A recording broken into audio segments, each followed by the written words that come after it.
From the infinite reaches of the cosmos to the limitless power within you. Welcome to Manifesting Cosmic Consciousness with Warren Russel.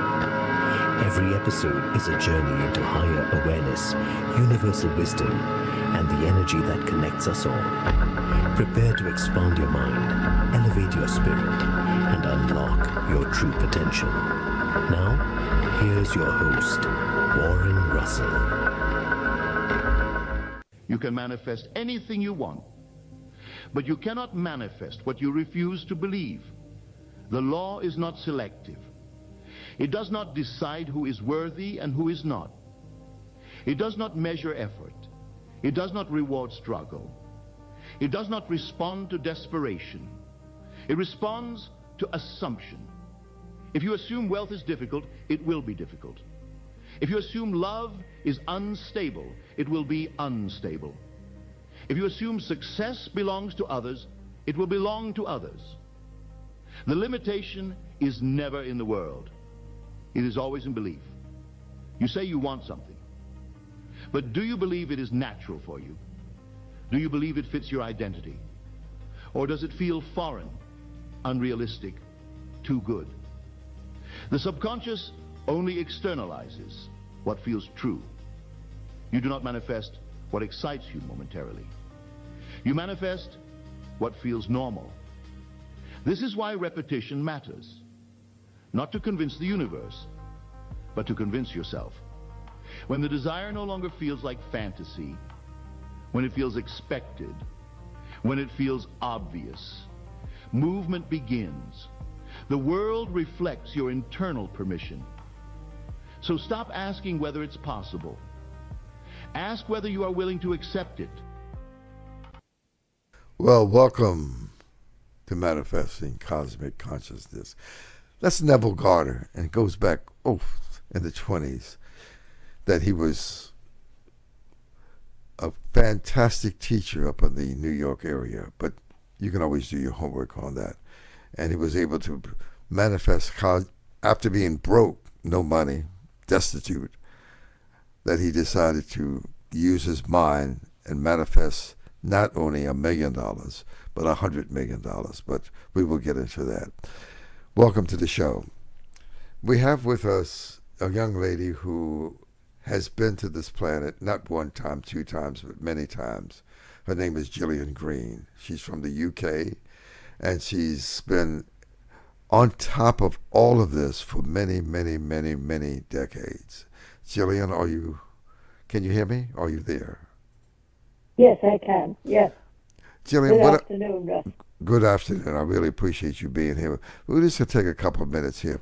Listen, we have talked over and over again for the past 3 or 4 or 5 years. I want you to tell people who you are, and a little bit about George Green and his history, and then we can get into a subject matter that is really interesting, why you came to this planet, who you are, and what have you done. So again, welcome to Manifesting Cosmic Consciousness. Go right ahead, Gillian. Tell us who you are. Okay, Russell. Well, first, thank you for having me. My name is Gillian Green, and in the recent years, since I came to America, I was married to a gentleman many people know called George Green. And he was a banker and economist who also had connection with a group of extraterrestrials that he referred to as Pleiadians, and that they gave him a lot of information, and he put that information down on their behalf in 3 little books. One of them is called A Paradigm for the New Age, I think. And so he worked with them, and he was well known as a speaker at all the UFO conferences and on the radio, and he did some television as well. So my late dear husband was very well known.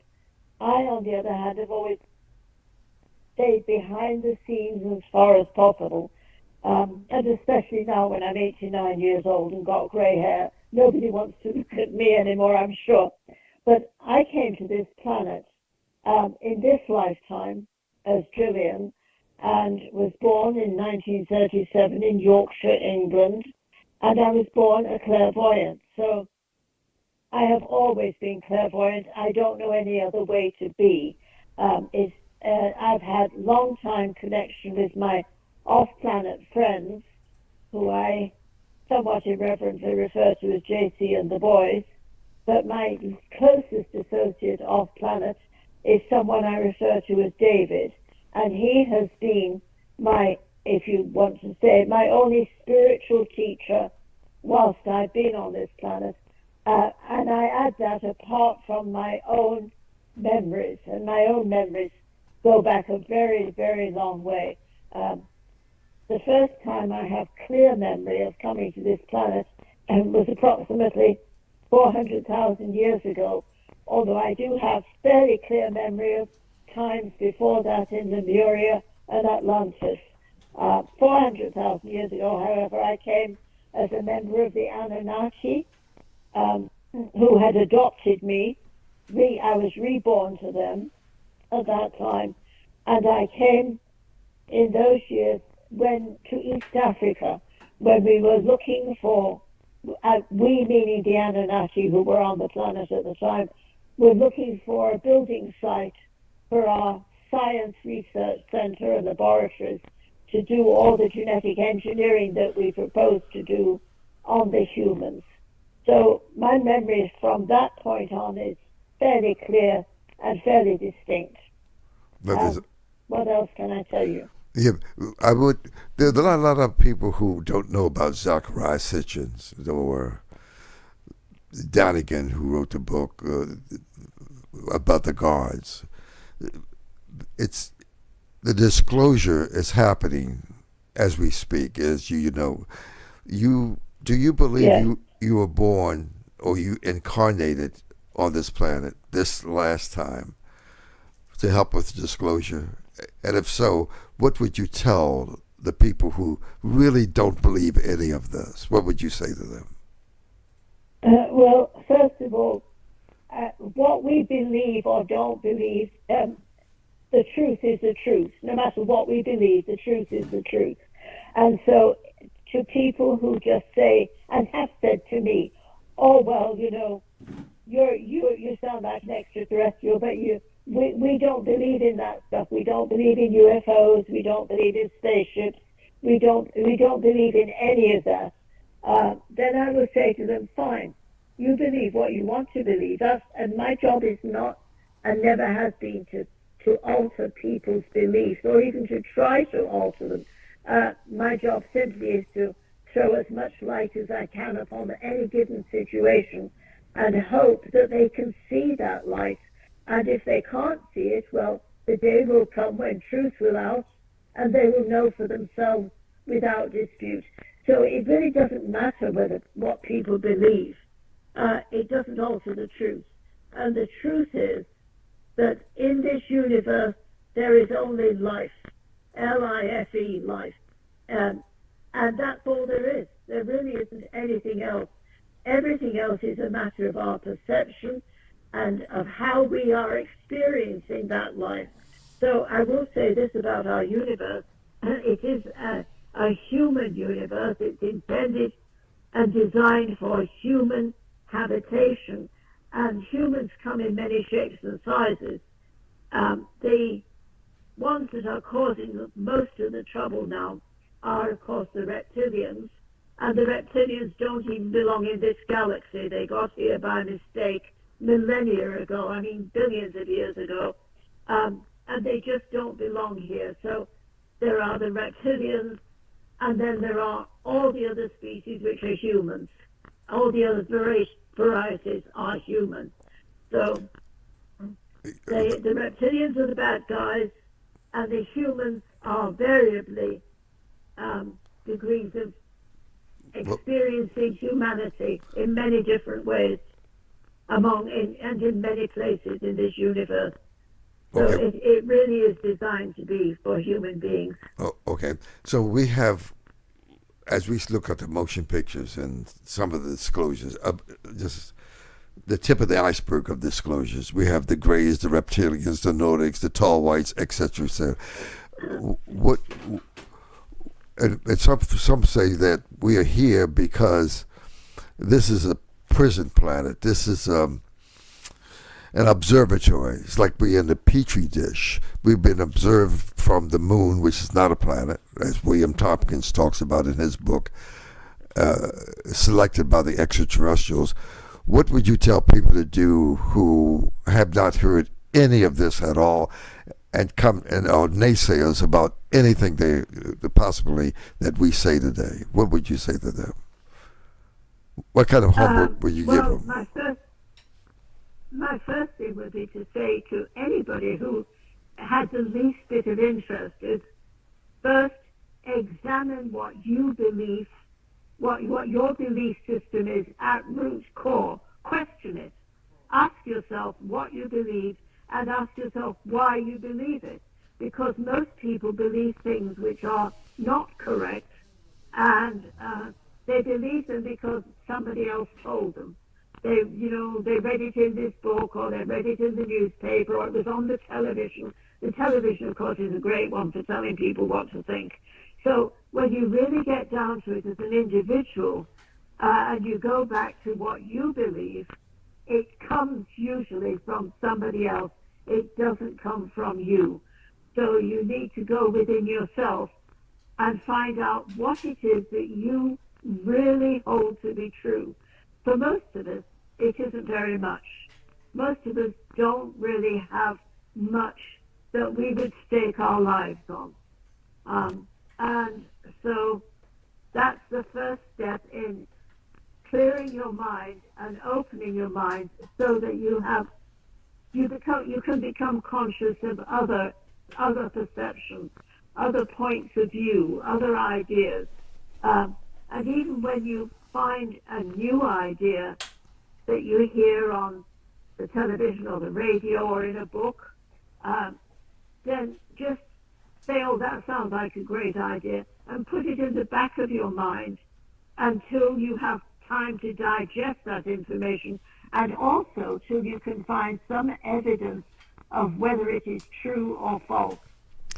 Don't just snatch on any belief and say, that sounds great, I'm going to believe it, because so many belief structures, especially within religious structures on this planet, are inaccurate and not necessarily untrue in themselves, but untrue in our understanding of them. Truth never changes, but it's our understanding that changes. So the real and ultimate truth, as I said, of the universe is that it is life. And life in all its expressions and beauties and ugliness and variety. But that's really all there is that we have to deal with. And our perception of it is what creates our reality. Absolutely. Let me do this. We first talked about Anunnaki. A lot of people who are listening have never heard of that term, Anunnaki. Briefly, why did the Anunnaki, a group of aliens from a star system out there, come to this planet? Can you just give us, I know it's in the book by Zachariah Sitchin called The 12th Planet, but just for homework's sake, just bring us up to speed on that. Well, basically they had the same problem that we've been having. We have, if you've been listening to the news, some years ago it's been discovered there is a hole in our atmosphere at the North Pole, right? And also there's one at the South Pole. And science has been looking for many years of ways to mend that hole because it's leaking our atmosphere. Well, the Anunnaki in one of their home planets had the same problem. Excuse me. They had also, through their own fault, by the use of atomic weapons in a big fight they'd had with themselves, they'd had an atomic war, and they'd made a hole in their atmosphere. This is a very long time ago, maybe 500,000 years ago. But in that process, they damaged their own atmosphere, and the scientists came up with the idea that if they powdered gold, which the Anunnaki did not recognize as having monetary value, it was just a metal. if they powdered gold and suspended that in the atmosphere, that would mend the hole for them. And so they were, as they didn't have a lot of gold themselves on their own planet, they were looking for gold. Now, you have to go back historically a long, long way to get the real picture of this, because when you talk about the Atlanteans and the Lemurians, you are talking about the Anunnaki. This was in a prehistory time, almost long, long time ago, when they followed the dinosaurs, but they were on this planet. Ultimately, disasters occurred. They left. The planet became trapped in the asteroid belt, and there was no more access to planet Earth. They then reopened that access, but because they'd already been here, they knew that there was a great deal of gold on this planet, and that it was predominantly in the ocean. But then, by the time they had been here before, there had been a polar shift.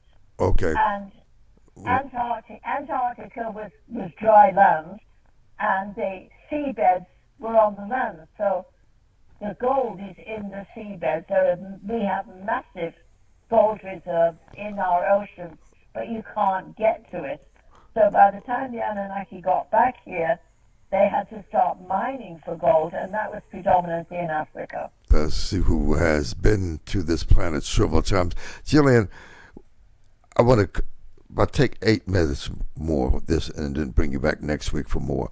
But listen, since you did come here on this planet, the Anunnaki, they came here to get the material gold to prepare to fix up the planet. Why are they, when they left, tell us why they left and why are they coming back? And that should be soon, if you will. Right? Okay.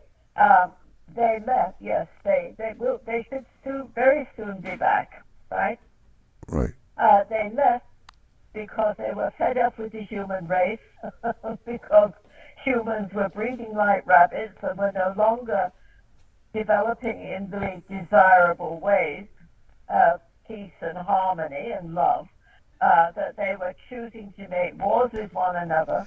Some of their own members, excuse me, some of their own members, like Marduk, had gone off the rails and got into quarrels and fighting and arguing with everybody. In other words, we got into a let's make war mode, and so eventually they decided to leave. Okay. When they came back round the back of the sun, about 400 years later, and they saw what a mess they were in on the Earth, that humans had made a terrible mess. In 500 years, we had made a dreadful mess of the planet. We've spread all over, breeding like rabbits, and really behaving badly. And so that was when they made a decision to come back and take over and start putting things back in order. And that is the 3,500 year orbit of their home planet that comes round the system. And that should be back within the next, I would say, the next year or two. Okay. That is very soon. In 2017, it was already out beyond Saturn, so it's not long coming back now. Yeah. Now you have the Palladians and several species of the Palladians. How do they play in this whole thing? What role do they have? Okay, I have to say, what I know about are the Anunnaki, from myself, right, what I know about. I don't know about all these other beings. Okay. I only know what I've been told. What concerns me is that the Pleiadians, who are considered to be, by many on this planet, great spiritual teachers, are in fact also the beings who are cooperating with the reptilians in the underground bases under Antarctica. And they're also the beings who gave Hitler in World War II the means to create V rockets to attack the Allied nations, including, of course, Britain, that was savagely beaten by the V5 from B-2 rockets. So that information to Hitler came directly from the Pleiadians through a channeler called Semya. She is known as, her Pleiadian name is Semyasi, but she is also known as Maria Ortek, who is a clairvoyant from somewhere, I think, in East Poland. I think that's where she came from. Okay. But she is still here on the planet with the Pleiadians, in cahoots with the Fourth Reich under the Antarctic. You know, that's and a lot. for that, you can read all about that with Dr. Sala. Dr. Sala has researched all that. Okay, yeah, he has a podcast called Exopolitics, Dr. Michael Seller. That's right. He's written about 18 books on all of this. And so for the people who say all of this is strange, it is time for you to do your homework. Michael Seller has a book called The Galactic Command, or one book about FDR, the president who was assassinated, he says, by the CIA. So, I mean, this goes on and on and on, but the masses of the people here on this planet Earth don't have a clue about what we were talking about. Now, how do you address that? They're really out of sorts in terms of understanding what Antarctica, the Germans in Antarctica, they think that the Germans won the war, they lost the war, but they don't understand that in the 1940s, they went to Antarctica and took over. So let's talk about that just briefly. They lost the battle, but they won the war because they're still in power. They are still in power all over the U.S.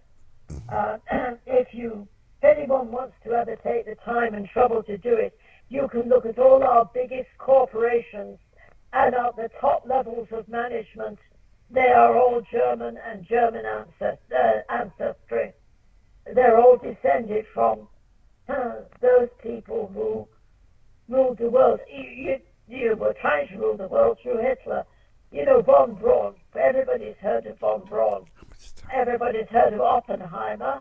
These are all the German people doing the same work that they were doing for Hitler. Now they're doing it in the corporations in America.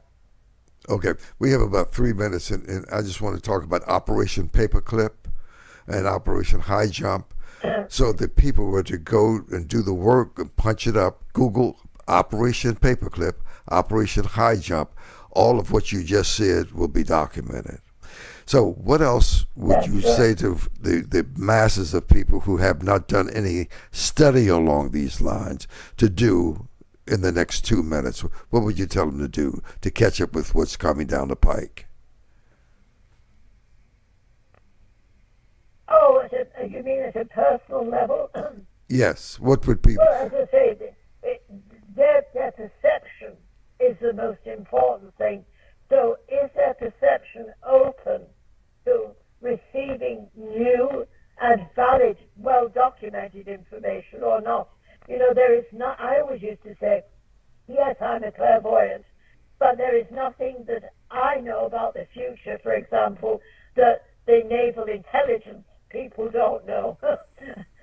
So, you know, look into what the military are doing, look into what all these big old militaristic organizations are doing, see what they're up to, and look at it in a worldwide perspective, because they're all very well aware of the extraterrestrials.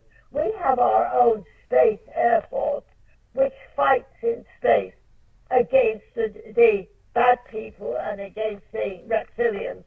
The Anunnaki were fighting the reptilians for thousands of years in space before they ever made real inroads into Earth. Okay. And now our own Air Force is doing it. So, yeah. You know, really look it up. Okay. Look into the things that you believe in. Right. Okay, listen, I really appreciate you kind of opening the door to all of this, and a lot of homework needs to be done. Congressional hearings are ongoing, and a lot of information is coming to the fore. So, listen, maybe we bring you back next week for part 2, we just kind of bridge the gap so people can catch up with the tons of information that they have missed over the many, many years. So thank you very much for being on the show. Manufacturing, Manifesting Cosmic Consciousness. We'll be back with part 2 next week with Gillian Green. Thank you very much for listening. Every night, you perform the most mysterious act in the universe, and you don't even realize it. You lie down, close your eyes, and then you vanish. Not your body, not your breath, but you, the one who thinks, worries, plans, remembers, simply disappears. And here's what will disturb you. You have absolutely no idea where you go. Tonight, when you surrender to sleep, you'll dissolve into something so profound, so utterly beyond your daily understanding, that if you truly grasped what happens, you'd never take consciousness for granted again. But we've been conditioned to treat this daily death and resurrection as ordinary. How fascinating that the most extraordinary journey you'll ever take happens every single night, and you've been sleepwalking through it your entire life. Now, let's begin with something rather unsettling. Every evening, you perform what amounts to voluntary suicide. Oh, don't worry. I'm not being dramatic. I'm being precise. Think about it. What you call yourself, this chattering, thinking, experiencing being, willingly steps into oblivion. You see, we've become so accustomed to this nightly disappearance that we've stopped noticing how absolutely extraordinary it is. Your thoughts stop. Your sense of time evaporates. Your precious identity, all those opinions, memories, and concerns you clutch so tightly, simply dissolves. And yet, somehow, mysteriously, something continues. Something that isn't quite you, but isn't quite not you either. It's as if every night you're given a demonstration of what the Buddhists call the void, that space of pure being that exists when the ego takes a holiday. But here's what's truly fascinating. We treat this daily miracle as though it were nothing more than maintenance, like charging a battery or defragmenting a computer. How wonderfully we've managed to make the mystical mundane. Now, let's examine this disappearing act more closely. What exactly vanishes when you fall asleep? Your name doesn't matter anymore. Your job, your relationships, your endless to-do lists, gone. All those things you think define you simply aren't there. The person who was worried about tomorrow's meeting, who remembered yesterday's conversation, who has opinions about politics and preferences about coffee, that entire construction just stops. It's the most complete forgetting imaginable. As our journey through the cosmos comes to a close, remember this. The universe is always responding to the energy you create. Continue to manifest with purpose, live with intention, and let your consciousness guide your path. Thank you for joining Manifesting Cosmic Consciousness with Warren Russel. Until next time, keep reaching for the stars and never stop exploring the infinite possibilities within.